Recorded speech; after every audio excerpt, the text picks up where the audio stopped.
Ok, como decía el pastor, vamos a seguir con la serie de verdades verdaderas que son verdad.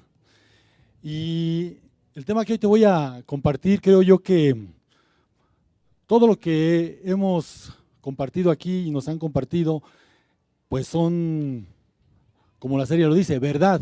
Pero yo creo que hay algo en la palabra de Dios que no es que sea más importante, pero yo creo que como que es la corona de todas las verdades de Dios. Y es que la santidad de Dios es verdad. Y vamos a ver muchas citas bíblicas, pero si quieres, pon atención porque a mí me ha pasado, no sé a ustedes, pero de repente cuando estás buscando una cita, pues ya te la leyeron, ya perdiste el hilo, ya no supiste cuál era el punto. Entonces, si no desenfundas rápido, mejor escucha el versículo. Si andas buscando, no sé, Tobías o Noemí o sabiduría, porque es la Biblia que estabas acostumbrado a leer, en esta versión no viene, entonces no te distraigas, por favor. Apocalipsis 15:4. Solo Dios es santo. ¿Quién no te temerá, oh Señor, y glorificará tu nombre? Pues solo tú eres santo, por cuanto todas las naciones vendrán y te adorarán, porque tus juicios se han manifestado. En la primera epístola del apóstol Juan, capítulo 1, verso 5, dice: este es el mensaje que hemos oído de él y os anunciamos: Dios es luz y no hay ningunas tinieblas en él. Dios es santo, Dios es luz. Éxodo 15:11. ¿Quién como tú, oh Jehová, entre los dioses? ¿Quién como tú, magnífico en santidad, terrible en maravillosas hazañas, hacedor de prodigios? ¿Quién como tú, santo?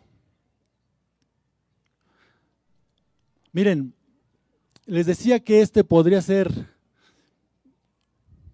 no es que las demás no sean verdades, pero puede ser la verdad que corona las otras verdades. Y ahorita en el desarrollo del mensaje espero que vayamos entendiendo esta parte. Para empezar, a Dios con ningún otro atributo a través de las Escrituras se le llama tan a menudo como santo. No encontramos expresiones como su sabio nombre, ¿o sí? O expresiones como su poderoso nombre o su gran nombre, pero sí encontramos su santo nombre. Por eso les digo lo que les digo. Un teólogo inglés, pastor de una iglesia presbiteriana, y él, en uno de sus libros que se llama Los atributos de Dios, dice lo siguiente: el poder es el brazo de Dios, la omnisciencia, sus ojos, la misericordia, sus entrañas, la eternidad, su duración, y la santidad, su belleza.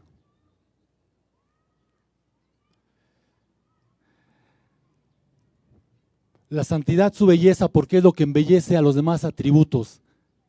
Si Dios no fuera santo, los demás atributos perderían algo. Yo sé que te me quedas viendo así como que, ¿qué estás diciendo, herejías? Pero espero darme a entender en el transcurso del mensaje. Antes de comenzar con el tema de la santidad de Dios, es preciso que entremos un poco en contexto. El hombre no regenerado, y aún algunos pertenecientes a la misma iglesia de Cristo, o la iglesia cristiana, no dimensionan a lo que se refiere la santidad de Dios. Todos escuchamos: Dios es santo, santo, santo. La pregunta es, ¿pero dimensionas lo que esto quiere decir? Y por eso es que aún llegan a decir palabras de sí mismos como: pues yo soy buena persona, Yo no soy malo, porque el parámetro que tenemos es el propio hombre, porque no conocemos a Dios. Defienden su propia justicia. Pero para ver un poco de lo que realmente somos como seres humanos, tendríamos que ver o conocer cómo nos mira Dios. Hay un libro que se llama Mírate como Dios te mira. Y bueno, tal vez nos muestra una cara de la moneda y está bien. Pero ahora vamos a ver la otra cara. En el libro de Isaías, en el capítulo 5, encontramos una parábola. ¿Cuántos saben que también en el Antiguo Testamento hay parábolas? A veces pensamos que solamente en los evangelios vienen parábolas, pero no es así. Y quiero leerte esta parábola del capítulo 5 de Isaías. Dice, ahora cantaré por mi amado el cantar de mi amado a su viña. Tenía mi amado una viña en una ladera fértil. La había cercado y despedregado y plantado de vides escogidas. Había edificado en medio de ella una torre y hecho también en ella un lagar y esperaba que diese uvas y dio uvas silvestres. Ahora pues, vecinos de Jerusalén y varones de Judá, juzgad ahora entre mí y mi viña. ¿Qué más se podía hacer a mi viña que yo no haya hecho en ella? ¿Cómo esperando yo que diese uvas ha dado uvas silvestres? Os mostraré, pues, ahora lo que haré yo con mi viña. Le quitaré su vallado y será consumida. Apostillaré su cerca y será hollada. Haré que quede desierta y no será podada ni cavada. Y crecerán el cardo y los espinos, y aún las nubes mandará que no derramen su lluvia sobre ella. Isaías 5:1-6. Ciertamente el Señor esperaba que sus amados dieran buenos frutos, pero en lugar de eso dieron frutos malos. El verso 4, él mismo se hace una pregunta. ¿Qué más podía hacer a mi viña que ya no haya hecho en ella? Pregunta. ¿Qué más puede hacer el Señor por la iglesia que no haya hecho ya en ella? ¿Qué más? Hizo todo. Vamos a regresar un poquito al verso 2. Oíd cielos y escuchad tú tierra, porque habla Jehová. Crié hijos y los engrandecí, y ellos se rebelaron contra mí. Ya había hecho todo lo que la viña necesitaba. Ya hizo todo lo que tenía que hacer. Ya dio lo que tenía que dar. Y la pregunta es, ¿su pueblo está dando buenos frutos? ¿O se rebeló? Verso 4. Oh gente pecadora, pueblo cargado de maldad, generación de malignos, hijos depravados, dejaron a Jehová y provocaron a ira al Santo de Israel. Y se volvieron atrás. Verso 6. Desde la planta del pie hasta la cabeza no hay en él cosa sana, sino herida, hinchazón y podrida llaga. No están curadas, ni vendadas, ni suavizadas con aceite. Verso 11 y 13. ¿Para qué me sirve? Dice Jehová, la multitud de vuestros sacrificios. Hastiado estoy de holocaustos de carneros y de cebo de animales gordos. No quiero sangre de bueyes, ni de ovejas, ni de machos cabríos. ¿Quién demanda esto de vuestras manos cuando venís a presentaros delante de mí para hollar mis atrios? No me traigas más vana ofrenda. El incienso me es abominación. La luna nueva, el día de reposo, el convocar asambleas, no lo puedo sufrir. Son iniquidad vuestras fiestas solemnes. Cuando extendáis vuestras manos, yo esconderé de vosotros mis ojos. Y asimismo, cuando multipliquéis la oración, yo no oiré. Llenas están vuestras manos de sangre.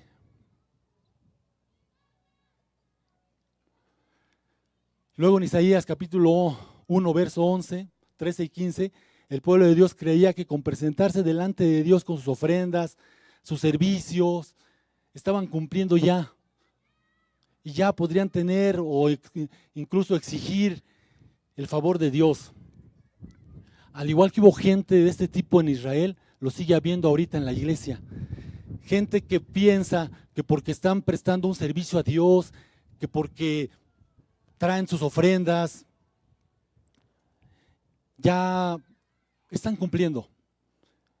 Y todavía creen que pueden exigirle a Dios.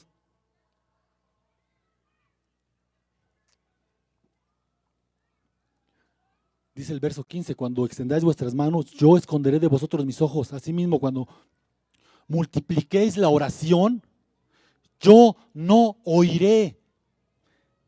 Llenas están de sangre vuestras manos. Así es como el Dios Santo ve a quienes se alejan o a quien no reconoce y solamente cree conocerle. El pueblo de Israel creía que le conocía, creía que con cumplir esa parte de la ley era suficiente, estaba cumpliendo al Dios de Israel. No entendían lo que él buscaba, no conocían su santidad.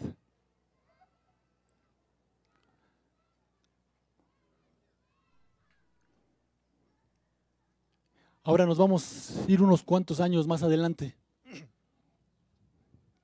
como 700 años más o menos, de Isaías hasta Pablo.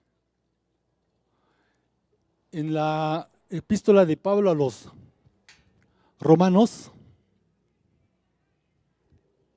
en el capítulo 1, del verso 18 en adelante, muestra también la culpabilidad del hombre. Porque la ira de Dios se revela desde el cielo contra toda injusticia de los hombres que detienen con injusticia la verdad, porque de lo que de Dios se conoce les es manifiesto, pues Dios se los manifestó. ¿Sí? Porque las cosas invisibles de Él, su eterno poder y deidad, se hacen claramente visibles desde la creación del mundo, manifestándose por medio de las cosas visibles. Así es de que no tienes excusa. Pues habiendo conocido a Dios, no le glorificaron como a Dios, ni le dieron gracias, sino que se envanecieron y su negro corazón fue entenebrecido. Y queriendo ser sabios, se hicieron necios. Y asimismo desecharon a Dios. Desecharon la santidad de Dios y cambiaron la gloria de Dios por la gloria de los hombres, de animales con alas, cuadrúpedos, reptiles, dejando al Dios santo que es bendito por siempre.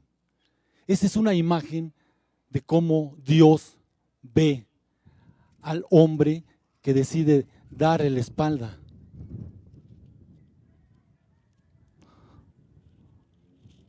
¿Te miras como Dios te mira? Bueno, más o menos. Y como consecuencia de eso, vemos que la ira de Dios se revela desde el cielo contra toda impiedad de los hombres, pues comienza a manifestarse con ingratitud. Dice, porque habiendo conocido a Dios, no le glorificaron como a Dios, ni le dieron gracias. Empieza la ingratitud. ¿Cuántas veces en lugar de darle gracias por lo que tienes, empiezas a quejarte por lo que no tienes? Esto es ingratitud.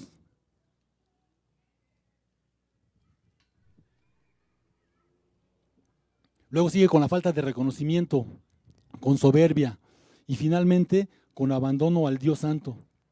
Y todo esto los lleva a la depravación, verso 24 al 27, por cual también Dios los entregó a la inmundicia en las concupiscencias de sus corazones, de modo que deshonraron entre sí sus propios cuerpos, ya que cambiaron la verdad de Dios por la mentira, honrando y dando culto a las criaturas antes que al Creador, el cual es bendito por los siglos. Amén. Por esto Dios los entregó a pasiones vergonzosas, pues aún sus mujeres cambiaron el uso natural por el que es contra la naturaleza, y de igual modo también los varones, dejando el uso natural de la mujer, se encendieron en su lascivia unos con otros, cometiendo hechos vergonzosos, hombres con hombres, y recibiendo en sí mismos la retribución debido a su extravío. Miren, el alejarse de Dios lleva a la inmundicia. ¿Por qué? Porque Dios los entrega. Primeramente viene una revolución sexual, encabezada, según el libro de Romanos, por las mujeres. Los pecados sexuales son los que encabezan la lista de toda perversidad que sigue aquí en Romanos capítulo 1. Porque si ahorita seguimos leyendo, vemos todo lo que sigue. Pero los pecados sexuales son los que encabezan esta parte. Porque el alejarse de Dios lleva al ser humano a la inmundicia. Y empiezan a deshonrar sus propios cuerpos. Viene la revolución sexual, después viene la perversión sexual. Y esto ya se está viendo. Dios lo está entregando a la concupiscencia de sus corazones. No crean que es una casualidad que el mundo fomenta y aporta, incluso promueve toda la revolución del feminismo radical. No es que el feminismo sea malo, pero hay feminismos de segunda, dos y tercera y cuarta ola. Pero si no tienes el discernimiento vas a terminar en la cuarta ola, empezando bien. ¿Se acuerdan de los Gálatas? Empezaron por el espíritu y terminaron en la carne. No es una casualidad. Este movimiento diabólico y mundano va a ser encabezado por las mujeres.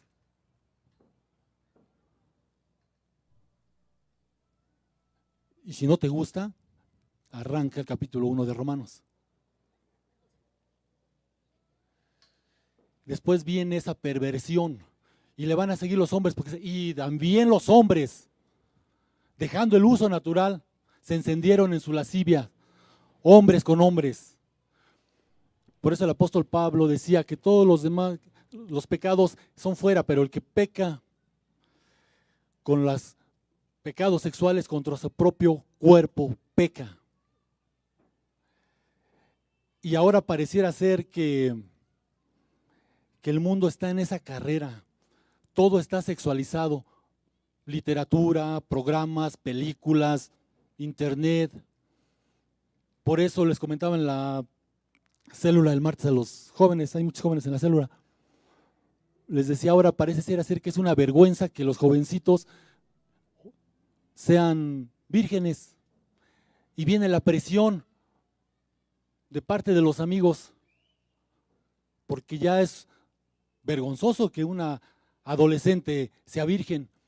Y también les comentaba que cuando la palabra de Dios en Apocalipsis capítulo 20 habla de la Nueva Jerusalén, siempre la compara, fíjense, la Nueva Jerusalén, la cual representa la gloria de Dios porque Dios desciende también, la compara como una novia ataviada, preparada, lista para el matrimonio, por alguna razón, porque es lo que Dios había ideado para sus hijos, que las mujeres llegaran puras y vírgenes al altar. Por eso la compara a la Nueva Jerusalén, la cual dice que es radiante, esplendorosa, y la compara con una novia.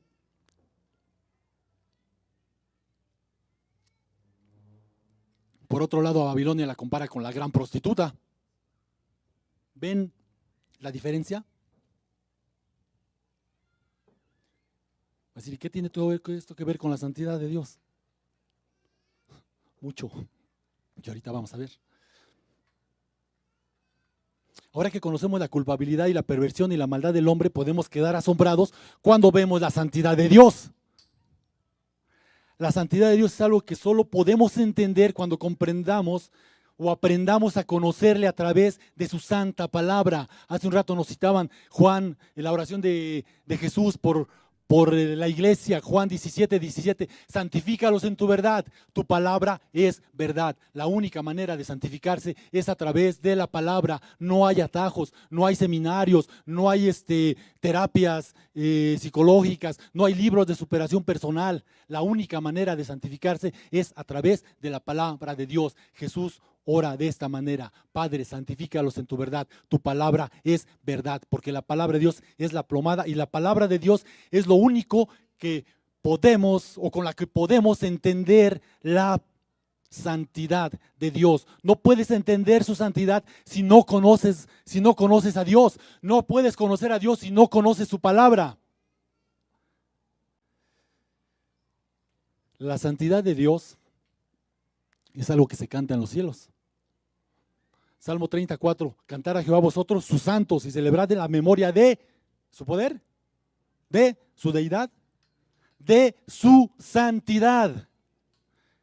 Segundo de Crónicas 20:21, había habido consejo con el pueblo, puso a algunos que cantasen y alabasen a Jehová, vestidos de ornamentos sagrados, mientras salía la gente armada, y que dijesen, glorificar a Jehová porque su misericordia es para siempre. Su santidad es algo tan elevado, tan majestuoso, que la expresión más completa de sus atributos es que se jura por ella misma. Él jura por su santidad. Salmo 89:35. Una vez he jurado por mi santidad y no mentiré a David. Dios juraba por su santidad. ¿Por qué? Porque era lo más elevado que Él nos podría mostrar, con lo que podríamos entender la santidad de Dios. Por eso Él juraba por su santidad.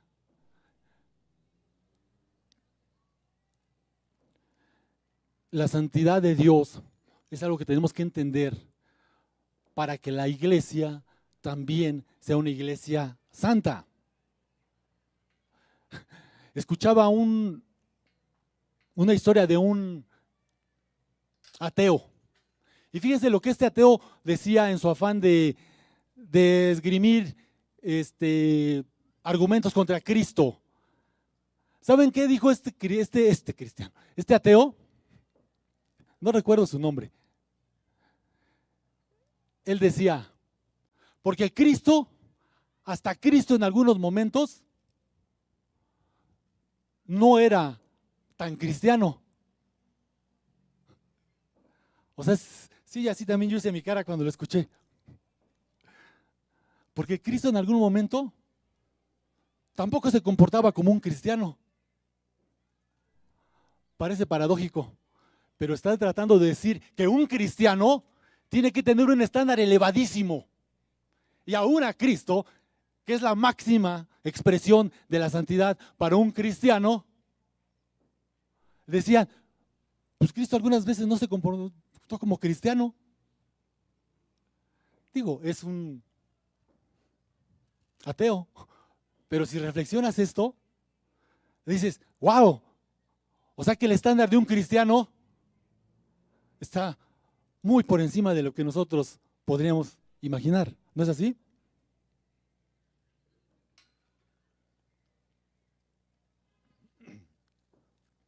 Este atributo es la gloria de toda su deidad y la belleza de sus atributos es la santidad.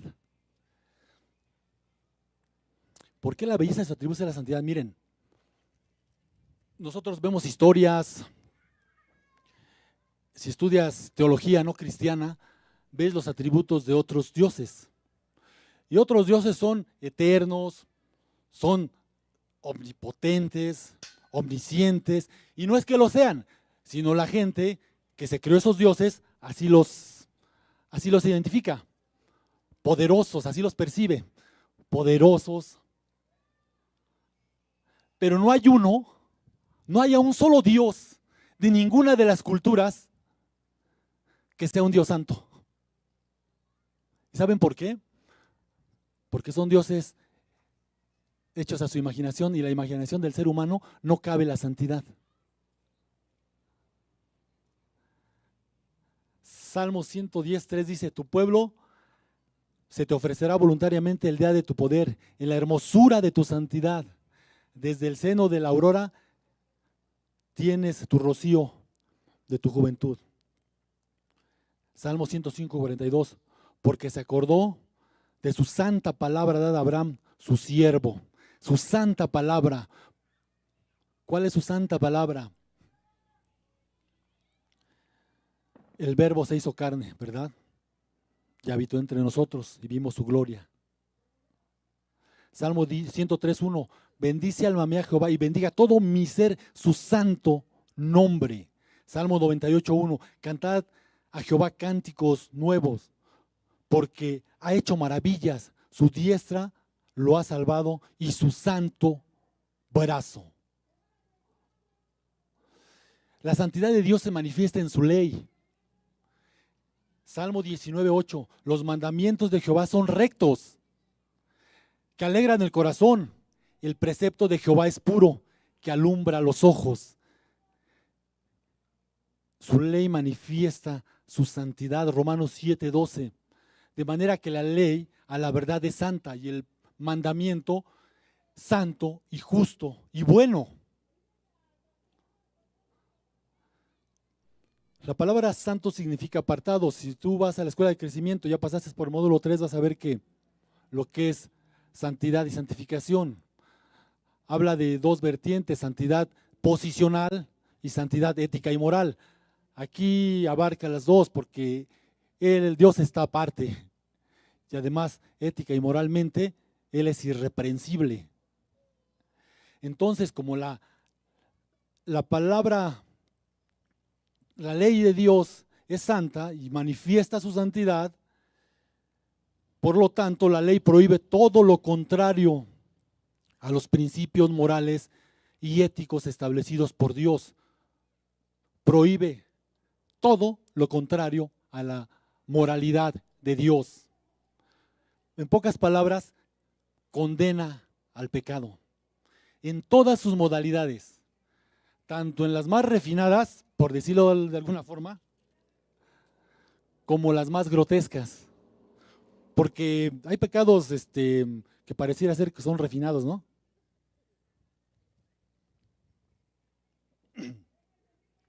Pero para el pecador en ninguna otra forma se manifiesta más la santidad de Dios que en la cruz. La ley, dice la palabra de Dios, que nos fue dada para exhibir el pecado, porque no sabríamos que codiciar es malo si la ley no dijera no codiciarás. Entonces, es importante conocer la palabra, porque entonces podremos saber lo que es malo, lo que no le agrada a Dios. Pero, repito, para el pecador en ninguna otra forma se manifiesta más la santidad de Dios que en la cruz. En la cruz, Dios muestra su total aborrecimiento por el pecado. Cuán odioso es el pecado para Dios, que descargó toda su ira sobre su propio Hijo cuando su Hijo se hizo pecado. Cuán odioso podrá ser el pecado. Este mismo teólogo puritano inglés que les mencionaba, citaba lo siguiente: ni todos los juicios que serán derramados por el mundo, ni el horno en llamas de la conciencia de un pecador, ni la sentencia irreversible pronunciada contra los demonios rebeldes, ni los gemidos de las criaturas condenadas demuestran con tanta claridad el odio de Dios contra el pecado que su ira desatada contra su Hijo. Nunca la santidad divina lució más hermosa que cuando el semblante de nuestro Salvador se vio más desfigurado en medio de sus gemidos moribundos. Y esto es revelado en el Salmo 22. Dios mío, ¿por qué me has desamparado? ¿Por qué estás tan lejos de mi salvación y de las palabras de mi clamor? Dios mío, clamo de día y no respondes, y de noche y no hay para mí reposo, pero tú eres santo. Tú que habitas entre las alabanzas de Israel. Dios abandonó a su Hijo en la cruz, porque en la cruz su Hijo estaba representando el pecado de toda la humanidad. Dios es Dios santo, por eso le dio la espalda, porque Dios no está en sintonía con el pecado, no lo puede tolerar, aborrece al pecado, Él odia todo lo contrario a su ley, todo. Al hombre le cuesta trabajo entender que el Dios de amor también es Dios de justicia y es santo y que abomina el pecado. Le cuesta trabajo.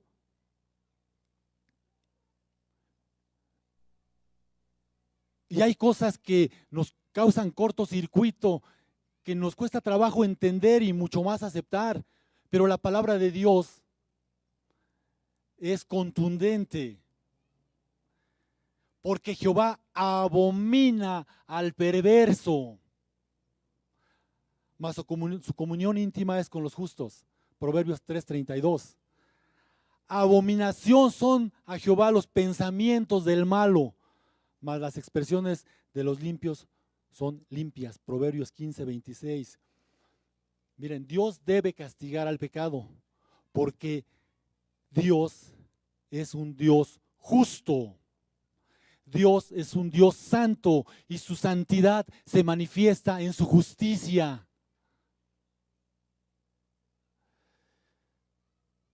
Dios perdona al pecador, pero no al pecado. Y al pecador lo perdona únicamente, escucha bien, al pecador lo perdona únicamente porque otro pagó por sus pecados, nada más. Por eso dice la palabra de Dios, quien cree en el Hijo de Dios no es condenado, mas quien no cree en el Hijo de Dios ya ha sido condenado por cuanto ha rechazado al unigénito Hijo de Dios. Entonces, si Dios perdona el pecado es porque alguien pagó por ese pecado, no es de gratis, no es porque es un Dios todo amor. Dios es amor, pero es justicia.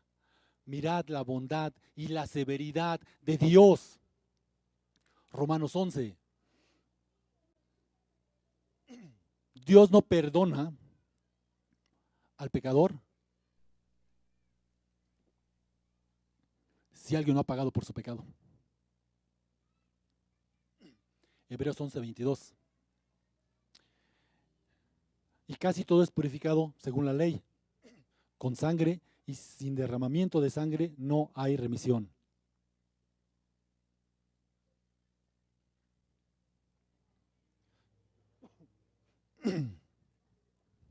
Jehová es Dios celoso y vengador. Jehová es vengador y lleno de indignación. Se venga de sus adversarios y guarda enojo para sus enemigos. Jehová es tardo para la ira y grande en poder, y no tendrá por inocente al culpable.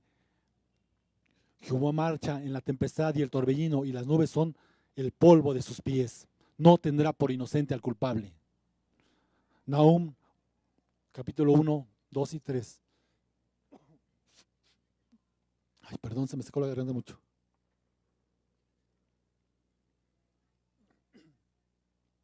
Pero sabes, la mente humana no entiende la santidad de Dios. Los no regenerados no pueden comprender la santidad de Dios. Y aún la iglesia muchas veces no entiende la santidad de Dios. Anidan la creencia de que su amor anula su justicia. ¿Cuántos han escuchado eso? ¿Cuántos han escuchado que el amor, o sea, esa creencia de que el amor de Dios va a pasar o anulará la justicia de Dios? Hay doctrinas. En la mañana veíamos algo en la escuela de crecimiento, estamos viendo infierno.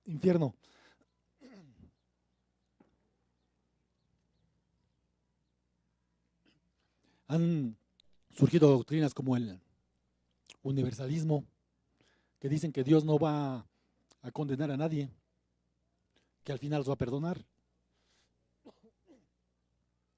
Otra doctrina, el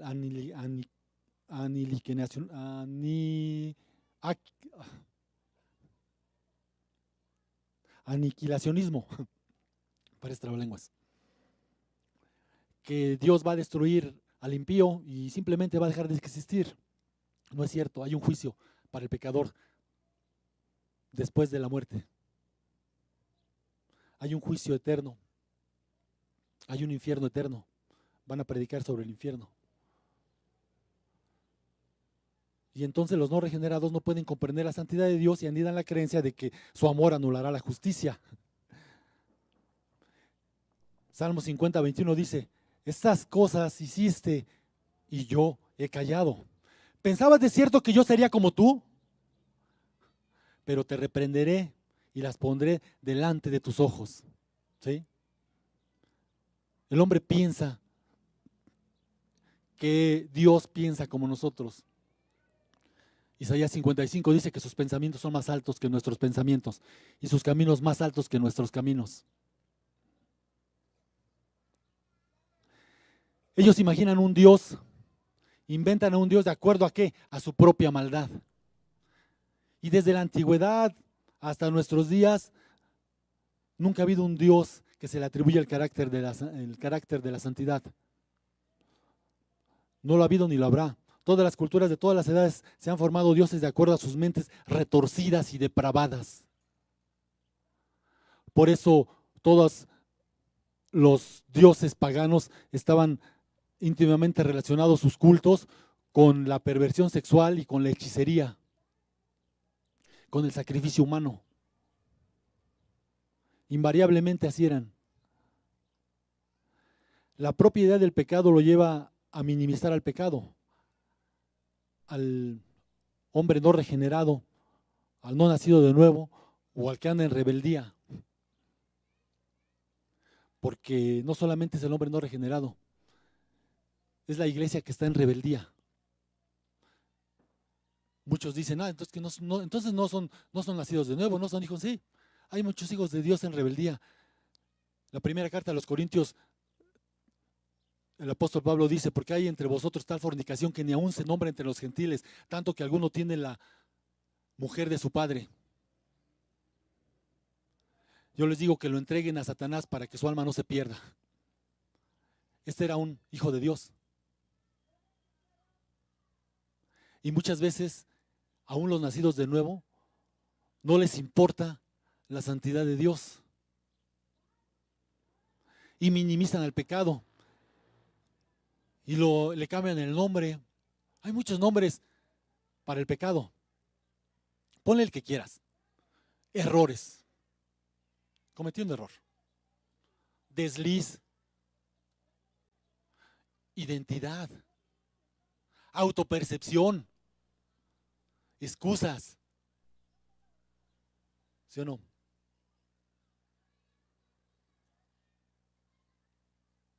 Es un error, todo el mundo comete errores.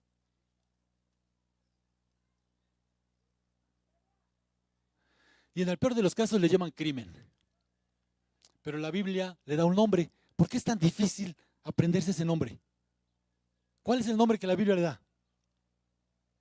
Ya se les olvidó. Pecado. Así, tal cual es. Es pecado.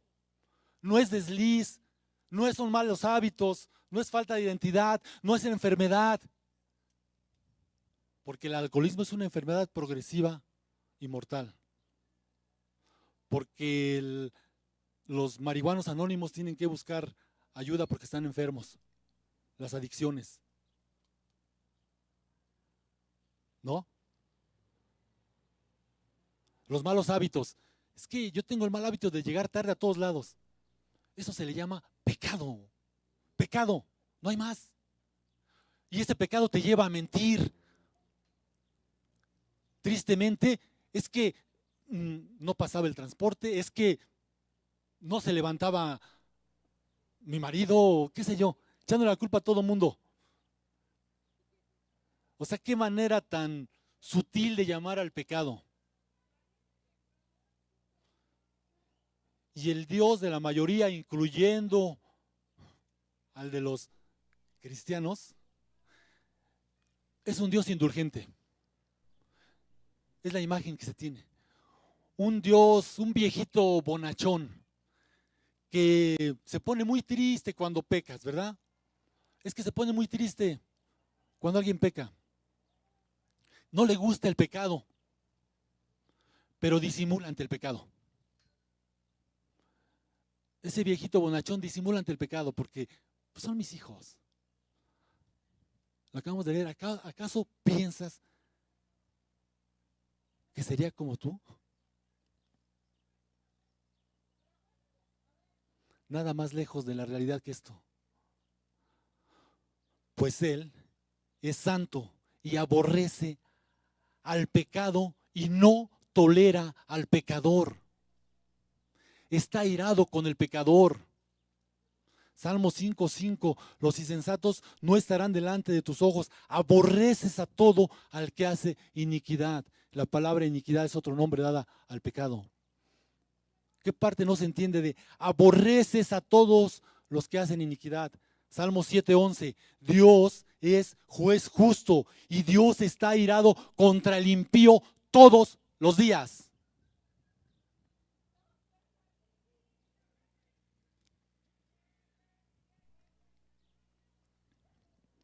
Pero los hombres se rehúsan a creer en ese Dios. Se incomodan con la idea de un Dios que pide santidad. No les gusta. Crujen sus dientes. ¿Cuántos están crujiendo sus dientes ahorita? Crujen sus dientes contra la palabra, contra su santa palabra. Eso está sacado de contexto.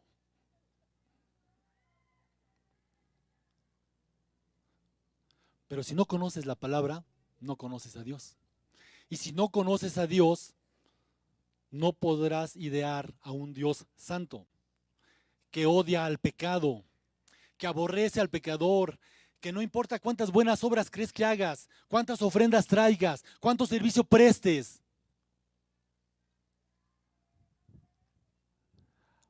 A veces crees que por las buenas obras, por el buen servicio, crees que ya ganaste algo. Dice Isaías 64:6, si bien todos nosotros somos como suciedad y nuestras justicias son como trapos de inmundicia, como hoja que cae, y nuestras maldades llevadas como el viento. Isaías 64:6.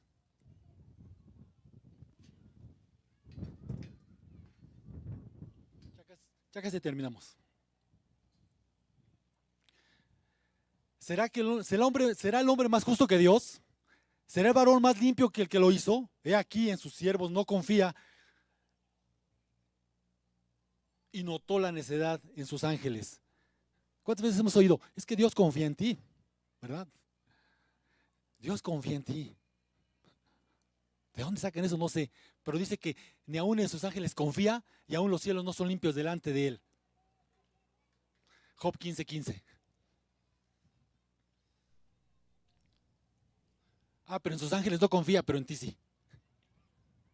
Hombre, puso toda su confianza en ti. No, lo que puso en tus manos un día te va a pedir cuentas. Lo que Dios quiere son manos santas, porque Dios es un Dios santo. Y si te acercas a Él, tiene que ser en sus términos, no en los tuyos. Éxodo 3:5, y dijo, no te acerques, quita tu calzado de tus pies, porque el lugar en que tú estás, tierra santa es. Salmo 99:5, exaltad a Jehová nuestro Dios y postraos ante el estrado de sus pies, Él es santo. Los términos de Dios son claros, obediencia, no sacrificio, obediencia, no sacrificio. Isaías 1:16-18, lavaos y limpiaos, quitad la iniquidad de vuestras obras delante de mis ojos, dejad de hacer lo malo, aprender a hacer el bien, buscar el juicio, restituir al agraviado, hacer justicia al huérfano, amparar a la viuda. Venid luego, dice Jehová, y estaremos a cuentas. Si vuestros pecados fueran como la grana, como la nieve serán emblanquecidos. Si fueran rojos como el carmesí, vendrán a ser como blanca lana. Dios es santo. Solo cuando el hombre reconoce su maldad puede contemplar la santidad de Dios. En el capítulo 5 de Lucas encontramos la historia interesante de Pedro y la pesca. ¿Se acuerdan que Pedro sale a pescar, regresa, no pesca nada? ¿Se acuerdan? Le dicen, ve y echa la red. Toda la noche hemos estado pescando y no pescado nada. Mas por tu palabra echaremos la red. Entonces va, echa la red y muchos peces en la red. Muchos, tanto que la barca se hundía. ¿Y qué dijo Pedro? Como todo buen judío seguramente dijo, vamos a hacer negocio.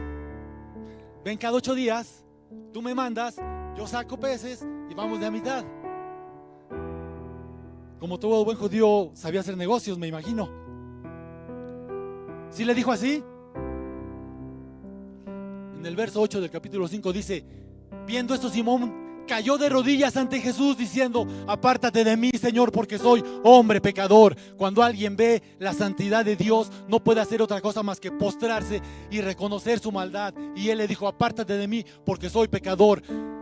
En el Evangelio de Marcos capítulo 4 también viene la historia donde van cruzando la barca en el mar de Galilea y empieza a azotarlos una tormenta, y dice que en medio de la tormenta se turban los discípulos y Jesús está dormido, tranquilo, sin que nada le preocupara, y dice que ellos van y lo despiertan. Despiértate, que no ves que perecemos. No dice que estaban asustados hasta ahí todavía.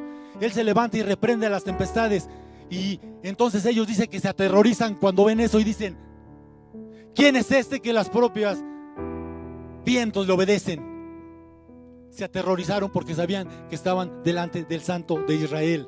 Entonces, al mirar la santidad de Dios, podrás gemir por tu condición. Y entonces, regresando a Isaías capítulo 6, verso 1 al 7, dice entonces, verso 1 al 7, vemos cómo se acerca delante de él. Vemos que dice que en el año de la muerte del rey Usías, vi al Señor sentado en su trono. Dios sigue en su trono, pasaron ya 7,000 años, pero sigue 9,000 años, pero sigue en su trono. Sigue en su trono. Y dice que en el año de la muerte del rey Usías, y vio al Señor sentado en su trono, alto y sublime, y sus ropas llenaban el templo. Dice: y serafines volaban sobre de él, y con dos alas cubrían su rostro, porque cada uno tenía 6 alas, y con 2 volaban, y con 2 tapaban sus pies, porque tapaban su rostro, porque por el temor de que estaban delante de un Dios santo, y tapaban sus pies porque los pies también de alguna manera ejemplifican la maldad. Pero ellos eran serafines. Y cuando lo ve Isaías, dice que expresa así: ay de mí que soy muerto, porque siendo hombre de labios inmundos, que habita en un pueblo de labios inmundos, han visto mis ojos al Rey Jehová de los ejércitos. Entonces voló hacia mí uno de los serafines, dijo, y con un carbón que tomó del altar, con unas tenazas, lo puso en mis labios y dijo: he aquí, tu culpa es quitada y tu pecado perdonado. Ahora Cristo es ese carbón encendido. Lo que la santidad de Dios exige, escucha bien, lo que la santidad de Dios exige, su gracia lo ha provisto en Cristo Jesús. Nadie dice amén. La santidad de Dios exige tanto, pero nada que la gracia de Dios no haya provisto ya. Efesios 1, 5 al 6 dice: en amor habiendo predestinado para ser adoptados hijos suyos por medio de Jesucristo, según el puro afecto de su voluntad, para alabanza de su gloria, de la gloria de su gracia, con la cual nos hizo aceptos ante el amado. Dios jamás pide a sus hijos que sean grandes como Él es grande, ¿verdad? No dice: sean grandes como yo soy grande. No dice: sean omnipotentes como yo soy omnipotente. No dice: sean maravillosos como yo soy maravilloso. ¿Qué dice? Levítico 27: santificaos pues y sed santos, porque yo, Jehová, soy vuestro Dios. Primera de Pedro 1:16: porque escrito está: sed santos, porque yo soy santo. Es lo único que Dios les pide a sus hijos. No les pide que lo traten de imitar en otra cosa. Sean santos como yo soy santo. La mejor manera de honrar a Dios no es con expresiones elocuentes, no es con servicios pomposos, no es con elevada adoración, sino con un espíritu sin mancha, viviendo para Él y viviendo como Él vivió, obedeciendo su palabra cuando dice: sean santos como yo soy santo.